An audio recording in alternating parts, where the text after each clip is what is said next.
Hello and welcome to the Language Hacking Podcast. I'm your host, Benny Lewis, and today I'm doing a shorter form Ask Benny episode where I'll just be by myself this time. And today's topic is flashcards and how I import my tutor's notes into them. So I've kind of dived into this in various forms in different episodes, but to walk you through it like step by step, essentially, when I am talking to my language tutor, I make sure that all new vocabulary that they are presenting me, I make sure that they're aware. I really want them to type it into the chat. They may say it to me. I'm not that great at writing notes based on things that they say. I may get the spelling wrong. And I may not have understood exactly like every syllable. So I always make sure important new vocabulary that they're writing that down for me and that is agreed upon ahead of time. And this way I don't have the extra step of taking notes during my language tutor sessions. I mainly want to be focused on conversing in that moment. I don't want to be bogged down with taking notes and remembering, like losing my train of thought, as it were, because I'm trying to remember the word they just said while I'm also thinking of my response. So if I'm paying a tutor, then it's fair for me to request that they do that extra work and they type out those words. So at the end of the language lesson, I'm going to have a lot of words. Hopefully, depending on the teacher, if the teacher speaks English, they may add in a translation for me. If they don't, it's not the end of the world. I could always just save myself a little bit of time, maybe copy and paste the list into Google Translate. It won't give me the exact right translations, but it'll give me an idea and I'll remember, oh yeah, no, it wasn't that word, but it was this close word to that one. And if it doesn't help me, I might just paste it into a dictionary. But this way, I have all of those source words, and then I open up a Google Sheet. You can do this in Excel or an open office document, whatever you like, but Google Sheet is just the easiest one, especially because I'm traveling and I use different computers and whatever. So just have the one place I can go to.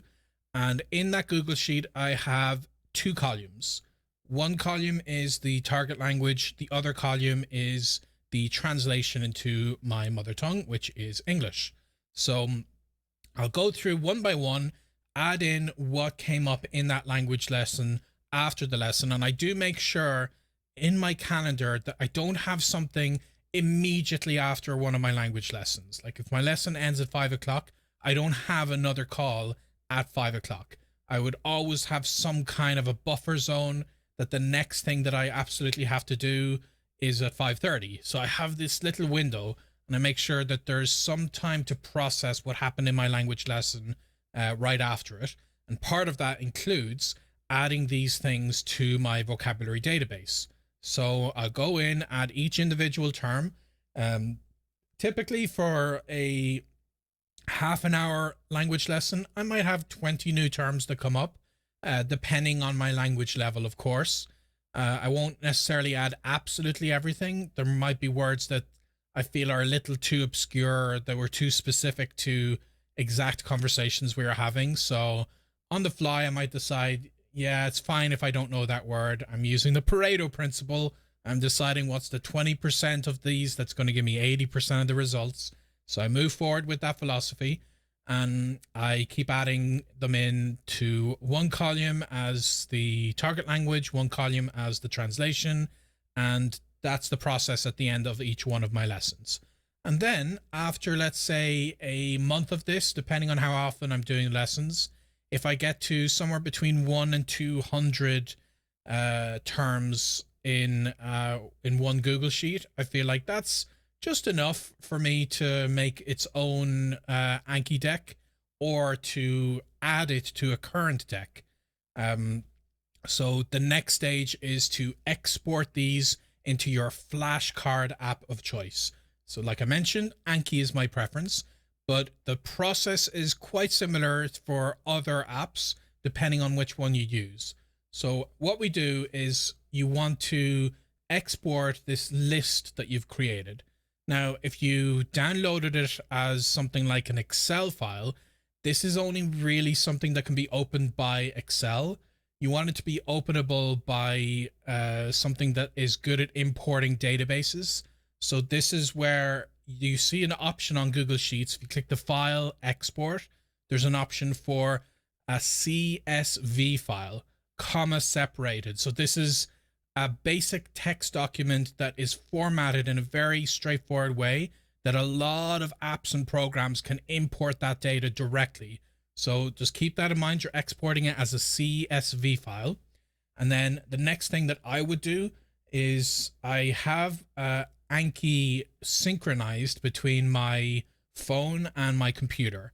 So I have the one login, and I find this process is a lot easier to do on my computer. Even though I'm studying on my phone pretty much all the time, I'm usually importing on my computer and then synchronizing between my accounts. And Anki has an account system that you can set up, and it's free. So yeah, I would be on my computer, and then on the computer, I would click to import either a new deck or to import things into a current deck. Deck being one collection of flashcards. So I would do that import, and then I have this new system that I can study whenever I have downtime, or sometimes I might schedule actual like flashcard studying time. And this is essentially the whole part of that process. Is once it's imported, then you're good, and it'll be the flashcard will use what's called a spaced repetition system. So as long as you're using it consistently, it will show you these words based on a frequency that you're most likely going to need it before you would forget it. So I like that because I don't want to add extra work to my load. I don't want to be thinking for when people did this with physical flashcards, they would have to manually just like put the card in one place and try to remember how they're holding these stacks or something. I just literally see the word and I decide in the moment, was that easy or hard, based on a scale of 1 to 4, and then I click that as I remember or don't remember the answer. And it means some words I won't see them again for a whole year even, but I'm getting that repetition, and it means I'm more likely to remember these words. And that is essentially it. That is the process from start to finish, from when I'm having my lesson with a tutor to how it gets into my flashcard system. I hope that makes sense. This was answering a question one of you guys had sent me. So you can send me these questions by messaging me and following me on my social media. So I'm Irish Polyglot on Twitter and Instagram and TikTok. So all of those, and I'm all the other ones as well. Just do a search for Benny Lewis or Fluent in 3 months. You'll find me with multiple different accounts, different languages and all that. And I love to hear from you guys. I might respond to you directly. Might make a post on those social media, or I might do what I'm doing right now and give you guys a dedicated podcast episode. So I hope you found that useful. And until the next time, I wish you a very happy language learning.